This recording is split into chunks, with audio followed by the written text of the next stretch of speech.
А вы знаете, как узнать, в какой директории исполняется файл? Открываем Visual Studio Code, парам-пам, импортируем модуль OS.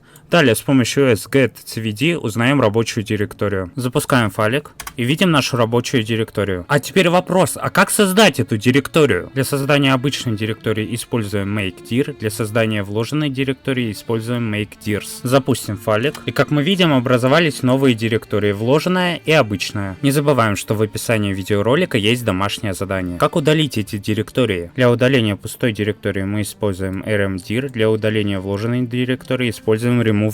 Запустим файлик, и как мы видим, директории у нас удалились. А теперь я хочу выполнить команду в командной строке. Для этого у нас есть команда system, в которую мы вписываем, какую команду хотим выполнить. Также popen, чтобы прочитать вывод команды. Запустим файлик, и как мы видим, у нас создался файл, а также мы видим содержимое команды ls. Как работать с переменными окружения? Чтобы посмотреть какую-то переменную, мы используем getVenv. Чтобы задать новую переменную, мы используем словарь, где добавляем новую переменную и значение к ней. Запустим файлик. Все работает.